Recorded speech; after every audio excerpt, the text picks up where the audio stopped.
The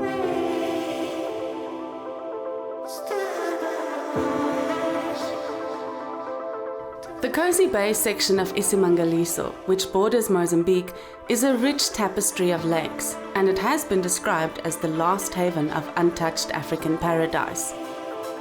It is a wonderland of blue sea and dazzling white beaches, wetlands and lakes, reed channels and mangrove swamps.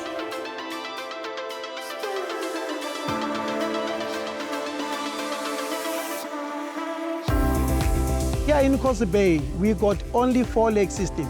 All those lakes, they are connected. They are joining together like a chain. So we got lake number 4. Lake number 4 completely, it's a fresh water.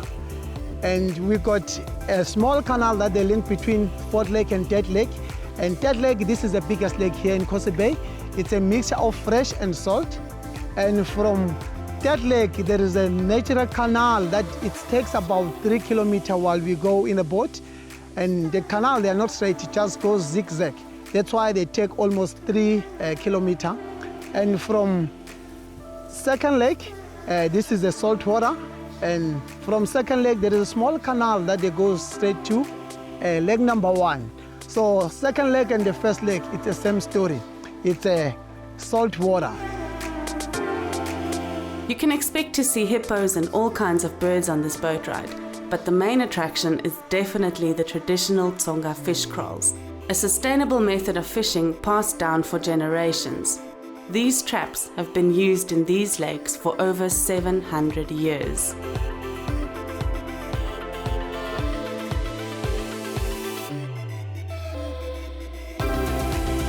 The way those fish kraals, how they work here in Kosi Bay, so they designed to catch the fish that they finish to do breeding and then they just swim back to the ocean. On those fish kraals, while father dies, they send this fish kraal to the son. But they didn't send this fish kraal to the girls, because if they send it to the girls, and the girls, while they get married, they can change the surname. So this fish kraal, they're supposed to stay on the same family. So it's a problem maybe while father they doesn't got any boys, only have a girls. So they're supposed to sharing this fish kraal with cousin, not to the girls. So these fish kraals, it's not always that the local people they catch the fish. So it depends on a tide. While it's a low tide, the fishermen they didn't expect anything.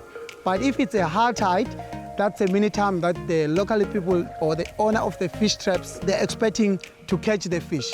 So we got different fishes here, and those fish we expecting on the different season.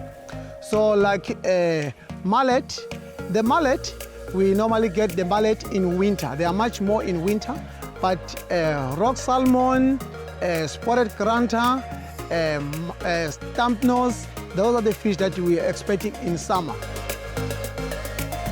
The Thonga people have been migrating in and out of South Africa for over 1,000 years, and around these parts of St. Lucia Bay from as early as the 1300s.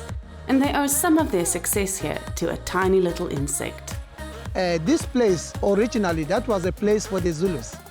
So you know the difference, the Zulus and the Thonga. The Thonga, those are the fishermen. We normally find the Thonga people along the coast. But the Zulus, those are the cattle farmers. They prefer to eat meat, but the Thonga, we prefer to eat fish. So it's about 100 years ago, this place, that was a place for the Zulus. But at the time he was a war in Mozambique, the rest of Thonga, they ran from Mozambique, and then they came here. While they came here, and they meet the Zulus. And there was a second war between the Zulus and the Thonga, because the time the Thonga, they came from Mozambique, they came with a big number. And they thought maybe the Zulus, while the Thonga, they are much more here. They can occupy the beautiful, huge grassland. This is where the Zulus, they lead the cow for grazing. And the time the Zulus, they get it angry, they fight with the Thongas. And God, he was create the small insect. That insect, we call it a tsetse. But these tsetse flies, they was coming on the bad time while the Zulus and the Thonga, they were busy fighting. And the Zulus, the time they noticed that it's a small insect that they're hiding on the grass, while the cow, they swallow that grass, they get a disease and then they're dying. But the time the Zulus, they noticed that, oh, there's a lot of cow that they're dying now. And then they didn't think that it's a natural insect. They thought maybe it's a magic that they bring. They came with the Thonga. It's a way that the Thonga, they want to occupy this beautiful land. But the Zulus, that they see, oh, there's a lot of cows that they dying, and they decide to move away in inland. So they leave the rest of the Thonga people. That's why now along the coast we found a lot of Thonga people here in Kosi Bay.